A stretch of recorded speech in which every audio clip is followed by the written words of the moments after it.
Hello there, I'm Taylor. Very warm welcome to my latest Herald podcast. Quite a week in all sorts of ways. Grim warnings, but huge increases in energy prices. Stand-up comedy from the Prime Minister among the very serious stuff in his Tory party conference speech.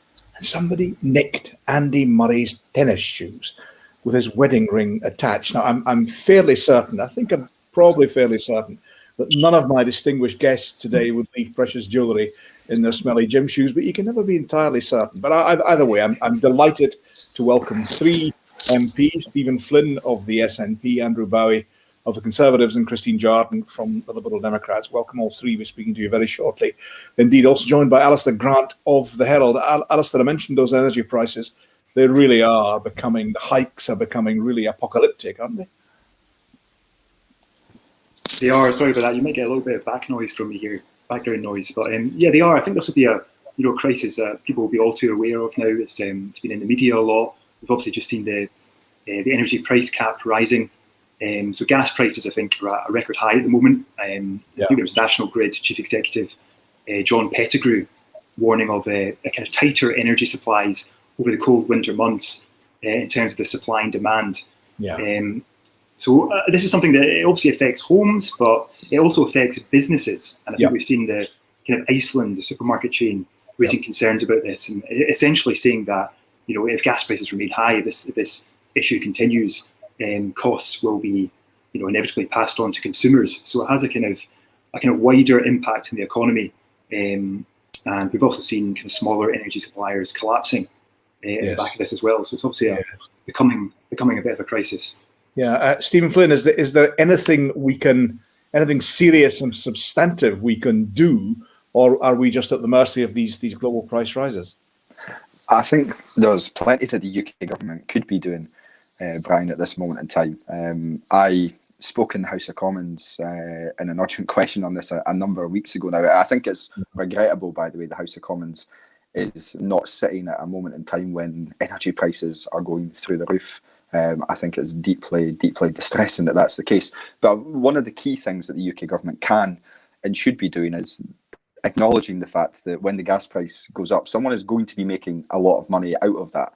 And as far as I'm aware, there's been no attempt whatsoever from the UK government to try and ascertain who exactly that is and how they can rein in that profit to benefit the taxpayer, and thus put in place schemes to support those who are going to be facing astronomical bills. And that's the key thing here. Given that the UK imports gas and that much of it comes from Russia and therefore is determined by global prices, you know, again, what can the UK government do about that, given that there's a pickup in the economy post the pandemic, and, you know, there's therefore a shortage of supply in terms of supply and demand? Of course, the UK does import, but the UK also produces its own gas as well. And many of the traders in the gas market will be UK-based as well, who'll be making significant profits on the back of this. And that tax revenue, as it filters through to the Treasury, if indeed it does filter through to the Treasury, they need to make sure it does, that revenue is put in place to a scheme to support those who are going to be hammered by this cost of living crisis that we see. Because as Alistair's highlighted, it's not just a case of your own energy bills going up, your own heating bills going up. This is going to be replicated in the shops as well. As we've already seen, the price of goods are going up because of the shortages in the HGV drivers and the like, but they're going to be a knock-on impact because of the energy costs facing businesses as well. So we need the UK government to step up and put in place measures to support people. And up till now, they've not done that, Brian. Andrew, what's your take on that? Andrew, I see you looking fairly sceptical, to say the least, at that. I think it's a bit disingenuous of Stephen to suggest that we aren't actually taking action to support those most affected by the gas price increases. Brian, you're absolutely right. These are global trends, and we are at the mercy somewhat of things that happen on a global stage. But despite that, we've taken action to maintain the energy price cap. We are introducing and keeping the winter fuel payment scheme, the warm home discount scheme. And Stephen can be absolutely assured that every penny of revenue gained from people who are trading on the gas markets will be put into schemes to support people in this country who are worried about the cost of living, who are seeing petrol price rises, who are worried about their energy bills. And this government will be taking the tough decisions necessary to ensure that these people get the support they need, as we are already. I think Stephen was looking for additional tax increases. I'll ask him in a minute, but Christine, I'll bring you in 2 seconds. But I think Stephen was looking for additional tax increases on what he sees as a windfall advantage from these developments. Not necessarily a new tax at all, Brian. I think we need to be making sure that the money that's coming in is being utilised for new schemes to support people. Okay. But I find it difficult to understand Andrew saying that the government's doing all it can to support people in the very same week that most of the people who are going to be impacted the most by these gas increases, the energy price increases, are those in receipt of universal credit. And of course, the Tory party have just taken away £20 per week from those very same people. And whilst we're on the topic of the energy price cap, as Andrew knows, the energy price cap only applies to some customers, and of course it's now at record levels. But for those who are not under the remit of the energy price cap, who are already in fixed term contracts, they are now having to move to new companies and seeing their bills rise an astronomical amount, which they would not have budgeted for. The consequence of that is going to be really damaging for people right across Scotland, and indeed right across the UK. Christine, apologies. I'll bring in Andrew for a brief answer to that, and then I'll bring yourself in. Andrew Bowie, then Christine Jardine. Well, I mean, the idea that we're not doing a lot to support working families is, I'm afraid, for the birds. We've just invested £500 million in a hardship fund, which will help people, yes, specifically in England, but because of Barnett consequentials, £40 million going to the Scottish Government. I see Stephen shaking his head. Maybe he'll join me in calling for the Scottish Government to ensure that that £40 million actually gets to where it needs to be. We've taken Andrew, more. You just cut £6 billion. We've taken more of the earning out of paying tax than any other government in history, and due to our actions, the national living wage will see people working and earning the national living wage, earning £20 a week more on a 40-hour contract. This is a government taking action to support the worst off and the poorest in society, which is more than the MP are doing, which is playing constitutional games with the Supreme Court and trying to distract from the real issues that we are focusing on a day-to-day basis. We'll come to that later. Christine Jardine, you've been very patient. What's your take on this issue? Well, I have to say it's the same old thing in Scottish politics now at the moment about listening to two sides arguing about the Constitution. And I'm sorry, Andrew, I have to disagree with you. I really don't think Rishi Sunak's £500 million and the £4 million in Scotland is really anything more than a drop in the ocean. It doesn't come close to what people need at the moment at a time when the universal credit uplift is ending. And remember, there was never any uplift on legacy payments. So people who were on legacy benefits never even got the £20 a week. So they don't have the £1,000 extra a year to lose. Furloughs coming to an end. Businesses are now facing enormous debt. So the economy is in an incredibly difficult situation, and the energy crisis is going to add to that. And the government isn't doing enough to help people who are going to be affected by this. But also, they will have the national insurance hike, which will hit the lowest paid the hardest. So what we have at the moment is this perfect storm of the government, the support coming to an end, people facing the next phase of this crisis, which is liable to be economic rather than health as the worst aspect of it. And now we have the energy price hike on top of it. And the potential overnight that Putin is intervening and that the Russian government will be able to manipulate the prices and manipulate our gas market. Now, that surely is something that this government should have been aware of. And we come back to the same problem that we've faced over the past 4 years. This government isn't anticipating things and is reacting to them rather than leading the agenda. One of the areas they could have led the agenda was in green electricity and moving us away from gas, but they've been busy chasing headlines rather than actually doing what needed to be done, and utterly neglected the UK renewables industry to the point where coal power stations are being fired up again, and there's talk of oil being drilled in the south of England and home counties. That's utterly ridiculous at a time when we're trying to fight climate change. Christine, I held you back for a bit for coming in, but hey, you didn't miss. Andrew Bowie, what do you make of that? What do you make of that? I take great exception to the suggestion from Christine that we're not investing in renewable energy. This government has invested more in renewables than any government in history. We are leading the G7, leading the EU, in fact, in many ways, leading the world in cutting our carbon emissions. And we're one of the few countries in the world to have legislated for net zero. There were times over the past 2 years when coal power stations weren't used at all to supply any of our energy needs, but we know they are now. But there's going to need to be you're talking about firing up coal again, and I hate to mention the C word. Is your argument that we should just dispense with fossil fuels tonight. No, it's not. Well, No. then in But that we case, should we're be gonna trying. have to support fossil We fuels should until be we do trying. get the infrastructure in place.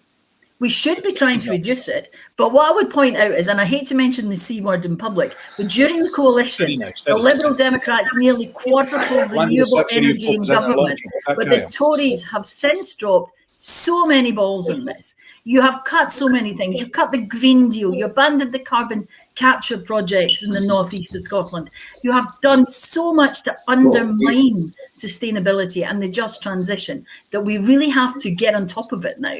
And we wouldn't be facing this crisis with gas prices. I'm going to bring in Alistair. Alistair Grant, the Prime Minister referred to energy in his speech. Others have referred to energy. There is a balance, isn't there? You know, everyone. There's the objective of renewables, but you hear various politicians saying that's longer term. In the meantime, you're going to require oil extraction from the North Sea. Some dispute that, of course. In the meantime, the Prime Minister said nuclear. There's this balance, isn't there, with the provision now and the long-term move towards renewables. Alistair Grant. There is a balance, yeah, and I know Boris Johnson obviously referred to this in his speech, but I thought, there was a lot of kind of criticism of his speech in terms of its kind of tone. It was quite upbeat, quite optimistic. It was full of jokes, full of kind of rhetorical flourishes, kind of the stuff that Boris Johnson is known for. But I think if you were listening to that speech, you wouldn't have maybe got the impression that the country is heading into the winter that it is heading into in terms of the energy crisis and the things that other people brought up. Well, he's scarce going to want to talk that up, is he? Because he was trying to be an upbeat speech. I understand the geology almost of these things at party conferences. You're trying to mine the advantage that you have. Yeah, he's trying to be an upbeat speech, and I suppose that's what he does best. He's good at being upbeat. He's good at making people feel good about themselves. He's good at those kind of cheerful oration and all that kind of thing. But I suppose people would be looking to him for answers, though. He is the Prime Minister. He does have to address these issues. I think people look to him for solutions, and you could maybe argue that the speech at the Tory party conference was light on solutions and light on policy. Thanks for that. Stephen Flynn, there are answers that are required from the UK government. Are there also answers required from the Scottish government as to this balance between renewable energy and a short-term dependence upon oil and gas? I don't think there's answers, Brian. I think our position's incredibly clear and has been for a long time that we want to see Scotland become a renewables giant, particularly in the northeast of Scotland, where both me and Andrew are lucky enough to be based. The natural resources that we have off our coast need to be utilised and capitalised upon. 25% of Europe's offshore wind sits off of the coast. I think it's roughly 60% of the CFD bids, certainly in relation to ScotWind, sit within 100 miles of Aberdeen. So we have enormous resources that need to be tapped. One of the biggest barriers to that, of course, which I don't think Christine touched upon, although she touched upon many correct things there, is transmission charging, where Scottish renewables projects pay the highest rate of transmission charges in the entirety of Europe, where projects in Scotland are paying to access the grid, projects in the southeast of England get paid to access the very same grid. So I don't think that the UK government has planned appropriately for the transition that needs to come. And the consequence of that is there for all to see at this moment in time. Mea culpa. I moved you on to that long-term thinking. I entirely blame myself. Let's get back to the immediate hike in energy prices. I mean, you're talking about, what was it, gas wholesale prices up about 40% in a single day. Andrew Bowie, that presumably is extremely difficult for the market to absorb. Of course, it is extremely difficult for the market to absorb, and that's why the government overnight took the very difficult decision to get an agreement with the Russian government to continue to supply gas, and that's why, looking long term, we need to be investing in developments off the coast. As Stephen says, very lucky to represent here in the northeast of Scotland. The potential that we have in the North Sea for renewables is huge, but also we can't ignore the fact that for many years to come, we're going to be relying on fossil fuels to keep the lights on, to keep the people's homes warm over winter. And that's why I want the government, for example, to announce its intentions regards the Campbell oil field. I'd like to see us moving ahead with that development. We'll supply oil and gas for the next 25 years, which will maybe see us through to 2050 and our net zero target. But we aren't doing all these things. We're investing huge amounts of money in renewables. I was speaking to companies involved in the CCUS project just the other day. I was informed that the Contracts for Difference program that we have in the United Kingdom is actually the most attractive in the world. And so we're doing a lot. And transmission charges, I actually agree with Stephen. We should be taking action to to sort of the anomaly there. We've also got to recognise taking action on that could have, and we'd have to make sure it didn't have a knock-on negative effect on consumers in Scotland. I hear that long-term talk, and I appreciate it was me that raised it, and I'm perfectly willing to discuss that. But talk about in the immediate future, this winter ahead. You talk about warm homes. Some people will not be able to keep their homes warm. They will face enormous bills that they cannot pay. At the same time, as your rivals have pointed out, the UK government is removing what was admittedly stressed at the time as a temporary uplift in universal credit. Will you accept that there's going to be some real hardship for real families around Scotland in the period ahead? I accept there's a lot of people very worried about what the winter might bring, and that's why this government is taking the tough decisions necessary to support those people across the country. That's why we've kept the energy price cap, which will save people on average about £100 a year. That's why we've got the warm home discount scheme. That's why we've got the winter fuel payment scheme. And that's why we're investing more with the £500 million and the £40 million direct to Scotland to support those families who are struggling across the country this time. Because all three MPs on this show, all MPs across the country will have coming into their constituency offices, talking to them about the worries that they have. And it's up to us to try and find the solutions, which is what this UK government is determined to do. Christine Jordan, you were shaking your head. I'll bring in Christine Jordan and I'll bring in Stephen Flint to comment on those remarks. Christine Jordan first. Oh, I don't agree that the government is doing enough, obviously. I mean, as I said earlier, I think that £500 million is just a drop in the ocean compared to what people need. And the government should be responding. I don't think they should be ending universal credit uplift. They should be keeping it going. And I think also we need some targeted support in the sectors that are struggling now because of, ironically, a shortage of labour. A lot of people have moved during furlough, and the sectors are struggling now, so more does need to be done. But with regards to the just transition and the long transition, I moved to the northeast of Scotland from the west of Scotland in the mid to late 1980s. And I went from an area that was suffering from the neglect and the vacuum that comes and the black hole that's left by an industry that dies, and that was shipbuilding and the steel industry in Lanarkshire.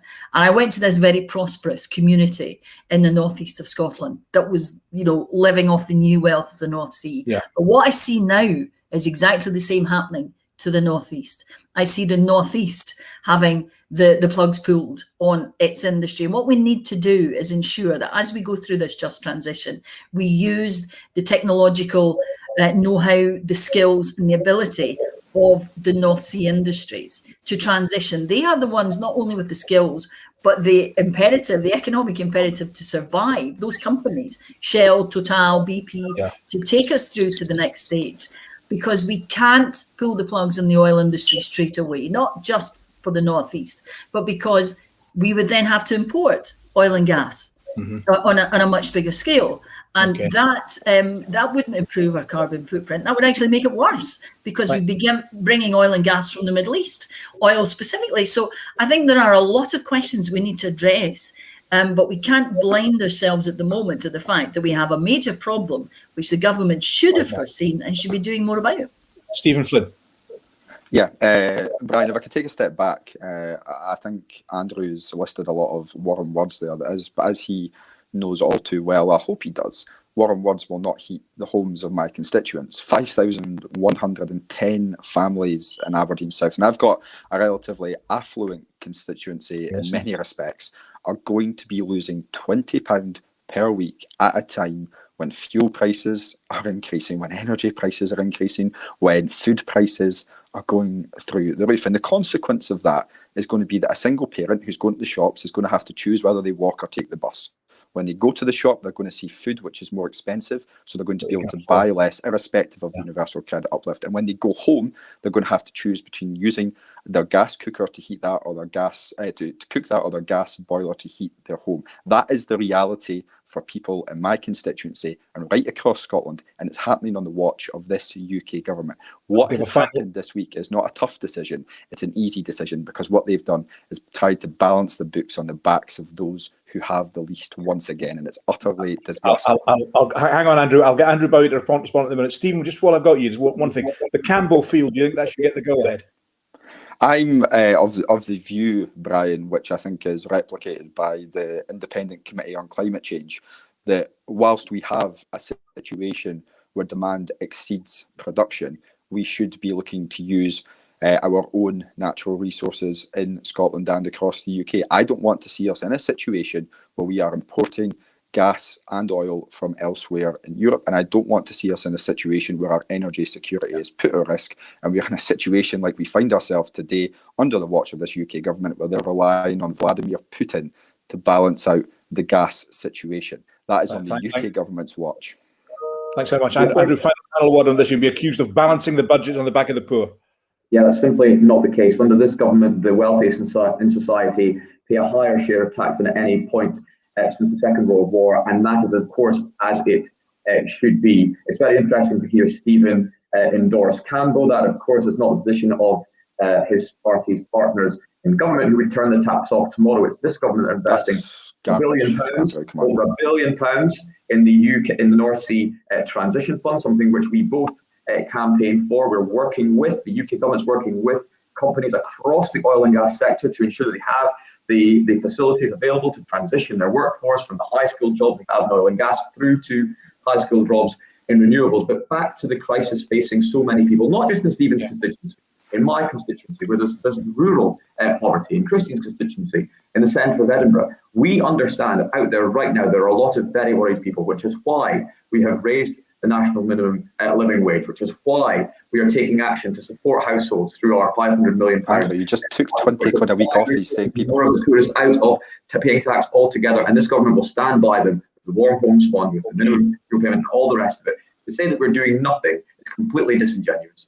Okay, I'm going to draw that to a close. A tremendous discussion. We'll come back to that on a subsequent programme. Thank you very much indeed for your contributions. A subject I'm sure that's really worrying a lot of people is those energy bills, and as I say, we will come back to that again. Alistair, I want to bring you in. Alistair Grant, we had a Supreme Court ruling this week that two legislative measures at Holyrood, two Scottish government bills, or rather one Scottish government and one member's bill, but two Holyrood bills were deemed as ultra vires, going beyond the powers of Holyrood. Can you explain that to us briefly? And may I just say loads of luck? Yeah, I'm going to try and be as brief and as simple as possible. So it's two Holyrood bills, as you said. They were unanimously backed by MSPs at the time. So both the bills basically aim to incorporate aspects of international law into Scots law. So we've got the United Nations Convention on the Rights of the Child. We've got the European Charter of Local Self-Government. And essentially, the UK government took this to the Supreme Court, which ruled the provisions in both of these bills, provisions within them, were beyond Holyrood's power. So the judges basically said that the legislation could affect Westminster's ability to make laws in Scotland. Yeah. The SNP argue this is like showing up the limits of devolution. The bills are set to go back to MSPs to be amended. The Scottish Government said it's committed to bringing them into law. And we've also got opposition parties on the other side who, while they support the bills as a whole, essentially have accused the SNP of playing cynical political games and kind of deliberately making this into a kind of constitutional clash, essentially, between the UK government and the Scottish government.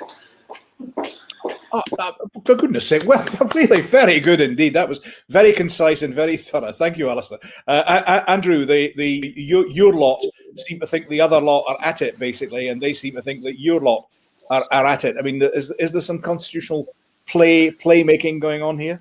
Well, that lot are always at it, Brian, but on this instance in particular, I think it's absolutely shameful what they have done. Politicising, shamefully using children's rights to play constitutional games with the Supreme Court, costing the Scottish taxpayer hundreds of thousands of pounds in a court case which they were advised by their own lawyers they would almost certainly lose. The UK government attempted to work with the Scottish government to make this bill work. We suggested two very minor amendments that would actually allow this bill to go ahead and become law. We, as the Scottish Conservatives, actually voted for the bill in its entirety, but the Scottish National Party, with a pre-election stunt, played constitutional games with the children of Scotland's future, but to eschew all of that, take this to the Supreme Court, and now suffering the consequences of being embarrassed on the national stage. I'm very glad the Supreme Court ruling has gone the way it has. We need to understand that there are limits and there is a construct we all have to work in. Every legislator around the world has a construct that it has to work in, and it's right that we respect that. And it's time, for goodness sake, to stop playing games and actually start working together for a better future for the Scottish people. If we could just get away from this obsession with the Constitution, then maybe we could actually build a better Scotland that Christine, Stephen, and I would all like to see. Stephen Flynn, your lot are at it.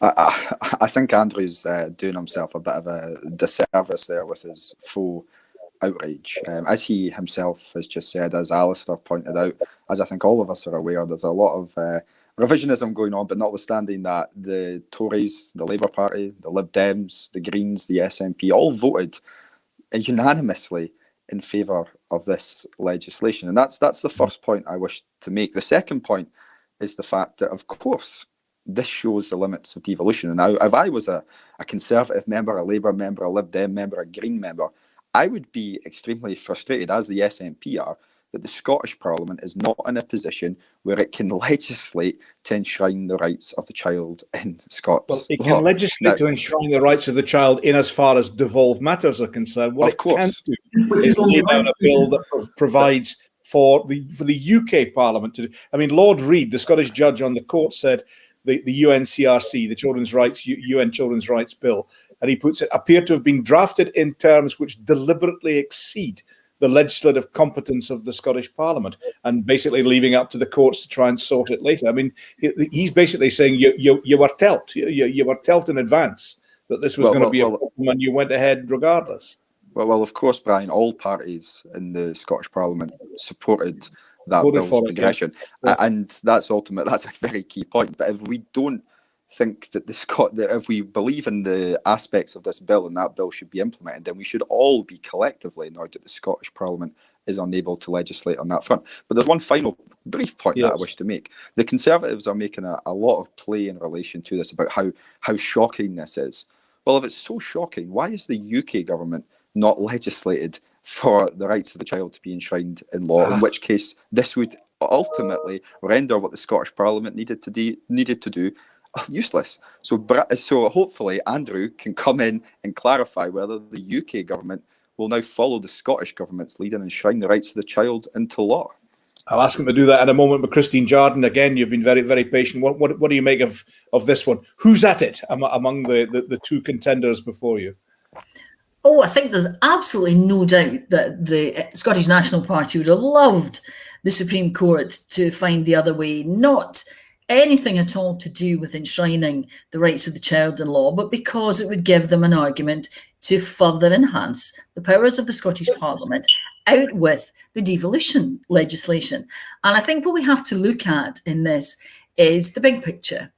And Andrew will remember, you will remember, Brian, back in the first part of the 10s, the last decade, there was a suggestion that the Supreme Court were going to become involved in long-term wrangling over devolution and what was within the powers and what wasn't. And that was all part of a strategy to invoke this grievance strategy about how Westminster was playing politics and Westminster wasn't allowing the Scottish Parliament to do things. And that's exactly what we're seeing here, is that the Scottish government wanted to be able to say, look at that big bad Parliament, Westminster, not allowing us to do things, when in fact it's the Scottish government that is trying to do this sort of power creep.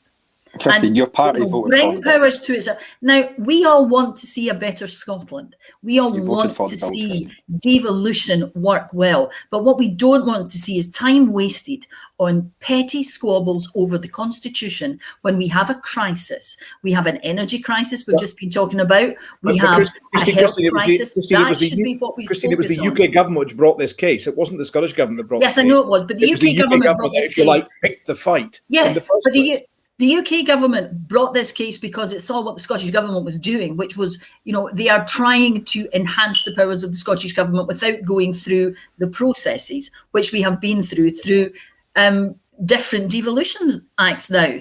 2016, most recently, where there were more powers. Now, that is what is at the root of this. It is the relationship that the Scottish government wants to break with the UK government. And it's all about everything the Scottish government does is about a constitutional row with Westminster. And Westminster shouldn't fall into that. And I'm afraid the Tories do sometimes fall into the trap of arguing about the Constitution with the Scottish Government, when most of us in Scotland really are more concerned with the day-to-day problems, the crisis that we face, the health problems that we face, the problems in our education system, which the Scottish Government should be fixing, the problems surely, Christine, should be fixing, rather than constitutional fight. Surely the Scottish Government has tried to cooperate on issues of the collective health of the nation. It's tried to cooperate over issues like the COVID vaccine. It's tried to cooperate over, for example, the transport restrictions. COVID it's tried its level best to cooperate. Well, I don't think, I think what we have seen, and I'm the first to say, I think Nicola Sturgeon has handled her daily press conferences and the general management of the crisis. I think she has handled it well. But there have been times when I've found it frustrating being in Westminster, and rather than, and I'm not in Holyrood, so I can't see what the atmosphere there is like, but being in Westminster, and I don't know, Andrew may sympathise here, but we're trying to get on with the business of making sure that we deal with the crisis. And every single day, the SNP brings it back to the constitutional argument and independence, when what we want to do, what the rest of us want to do, is get on with solving the crisis. Now, that is why, if you like, we get frustrated that this had to go to the Supreme Court, that there had to be an argument about it, because there are issues that people in my constituency want addressed before we talk about the Constitution. Andrew Bowie. I mean, in some respects, Christine's absolutely right. People do just want us to get on with the job, taking this country forward, building back better, levelling up the entire United Kingdom. And that's what I mean. What does it mean, Andrew? Well, I'll tell you what it means. It means ensuring that no matter where in the country you are, the opportunities that are available to you are evenly spread. Talent is evenly spread across this country, but opportunities aren't. We actually want to level up the country, unlike the SNP, focused on division, focused on levelling down, with arguments about the Constitution and the rights, all the rest of it. What we want to do is actually help people in their day-to-day life, help them develop the high quality that you all want to see. Andrew, where do the SNP focus on levelling down? Well, they want to level down because they level down the argument to the Constitution at every possible opportunity. If they actually were willing to work with the UK government, and if they had actually been willing to work with the UK government when we suggested very minor amendments to this bill, every party in the Scottish Parliament supported this bill. And of course, we respect the right of the Scottish Parliament to legislate in areas that it has responsibility for. But the UK government cannot allow the Scottish government, Scottish Parliament, to legislate for areas that they have no responsibility for. That is unconstitutional, and it's good that the law has proved this. On the UN Convention on the Rights of the Child, the UK is a proud signatory, one of the first signatories, and we support the rights of children and young people around the world, and are very, very proud to do so, and have done so for many, many decades. Stephen Flynn, then Christine, Yeah, but on that point, and Andrew said it, and I appreciate the full outrage of Christine and Andrew in relation to this, and I understand where it's coming from, because they're the ones who are trying to convict it into some sort of constitutional wrangling. But the reality is, what the Scottish Parliament unanimously, the Tories and Lib Dems, Labour, Greens, SNP, all voted in favour of enshrining the rights of the Convention of Children into the law. Now, we should all be collectively angry that the Scottish Parliament did not have the remit to do that. And if the Supreme Court are saying that that's the case, that the remit is not there to do it, then we should all be collectively pushing the UK government to make sure that that is done. And I don't hear that from Andrew. In fact, I don't hear it from the law, so that it's the statute. Christine, a final one, then I'm going to move on. Christine Jordan. Can I just say, first of all, Stephen, it's not full outrage, it's absolute outrage at the way the SNP behaves. But can I just be absolutely clear? Nobody, absolutely nobody, objects to the UN Nations Convention, the United Nations Convention on the Rights of Child being incorporated into law. But there were four provisions. There were four provisions which the Supreme Court said were wrong because they were not within the remit of the Scottish Parliament, and that was all about allowing for Scottish courts to declare that a UK law or act was incompatible with it. It was about overreach. It's not about the principle. Everybody supports the principle. It was about the use of the principle to overreach the powers within the act, which is not legal. Thanks all. I'm going to broaden it slightly now.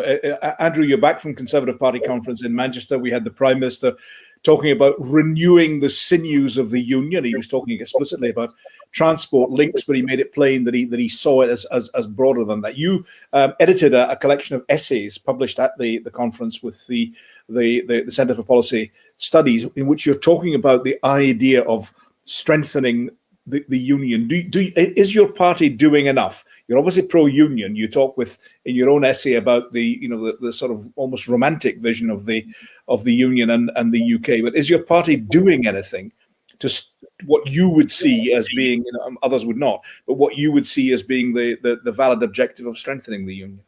Absolutely. The whole aim, Brian, of the collection of essays, Strengthen Union, was to demonstrate that no matter where in the United Kingdom you're from, the union can be a force for good.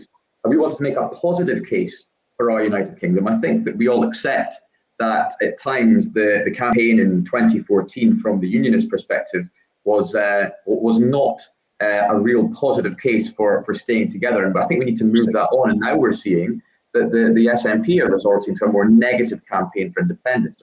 And what I want to do is develop this positive case for the union. So, we want to talk about the pride in our shared success, the innovation, the prosperity that comes when we all work together, the pride in our armed forces and our aid workers and what they achieve around the world, the influence that we have on the global stage. And I think that the government is taking great strides, through the UK Internal Market Act, allowing the UK government to assist and help and step in where needed across the country, investing in transport infrastructure such as union connectivity review, that of course, because it's got the word union in it, the Scottish government wants nothing to do with. We're taking action in so many steps to promote and strengthen the bonds. And now is the time to make that positive case for our United Kingdom. Christine and I share a very different political outlook, but we both agree that we need to start to be making the positive case for our United Kingdom, because, Brian, we share far more. We have far more in common with people in England and Wales and Northern Ireland than we don't. And that's why I decided that it was timely to get on and publish this essay collection from all sides of the Conservative Party, all brand new 2019 MPs, Theresa May, William Hague from the House of Lords, all very different strands of Conservatives and making a positive case for the future of our United Kingdom. Stephen Flynn.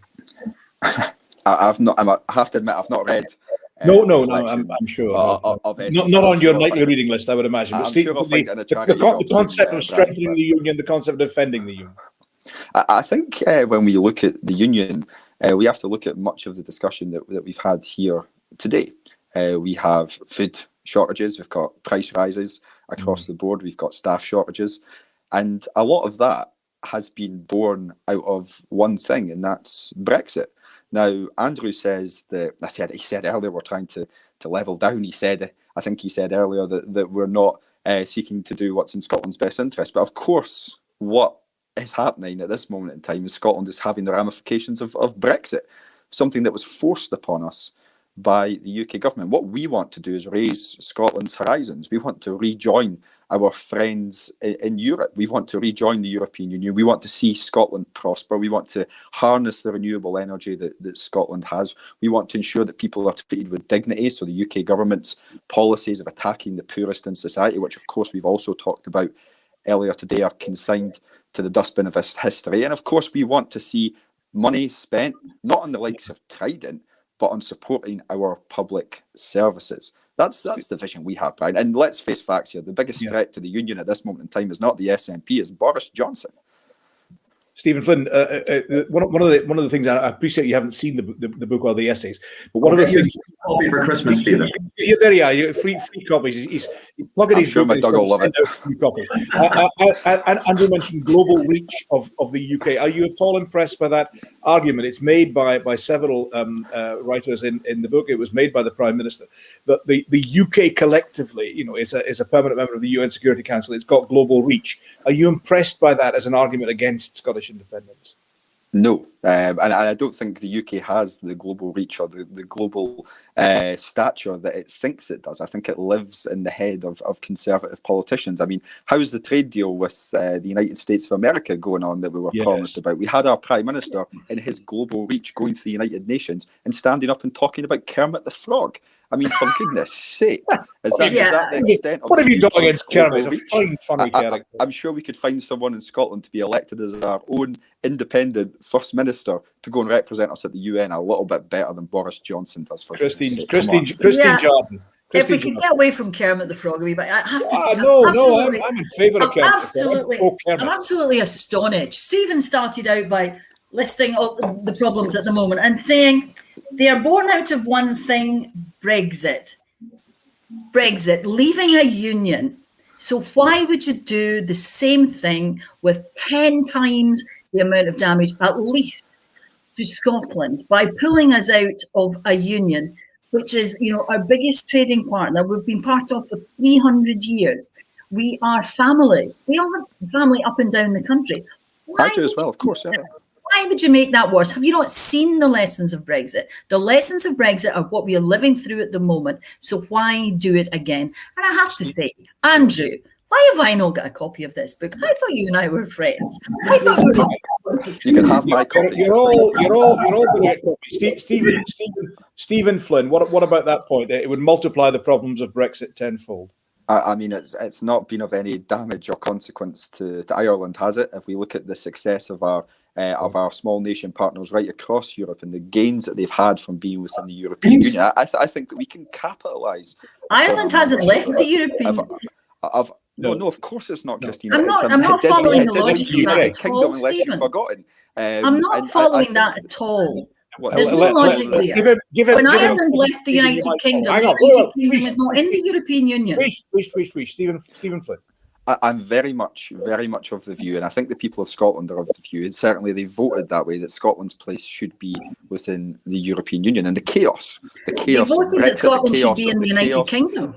The chaos of Brexit and Boris, that will be the main driver that focuses people's minds on what Scotland can achieve. The way you get rid of Boris Johnson, future into its own hands. The way you get rid of Boris Johnson is don't vote for the Conservatives. The way you get rid of Boris Johnson is change the government. It's not leave the United Kingdom. And the people of this country, Scotland, voted to stay in the United Kingdom. Andrew, can I say something very quickly that might surprise you? I agree with Christine on that point.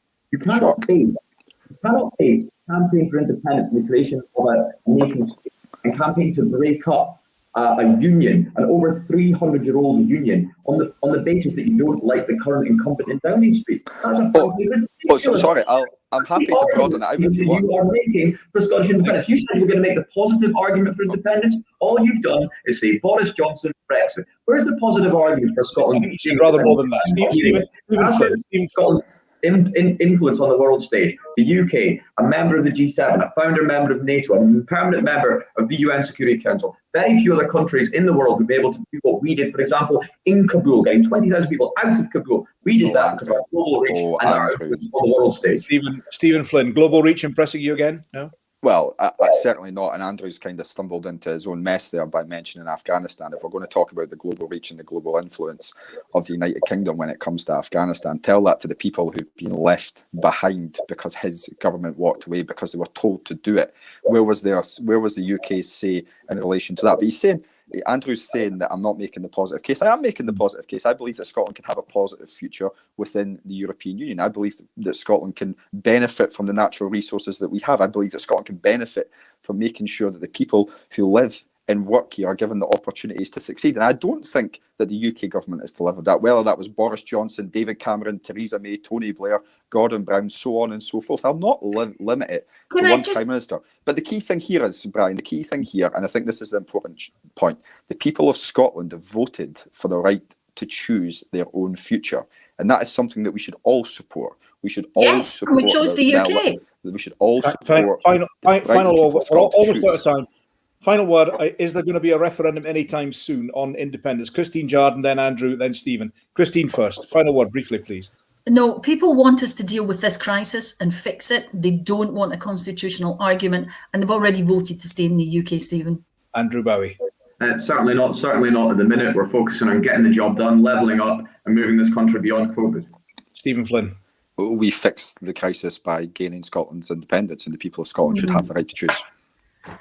Thanks to all three MPs. Big thanks to Alistair Grant, especially for that incredibly succinct explanation of what is about a 3,000-page report, I suppose it was, from the Supreme Court. Thanks to all of you for watching, listening, or whatever it is one does with a podcast. From me, Brian Taylor. Toodaloo the new.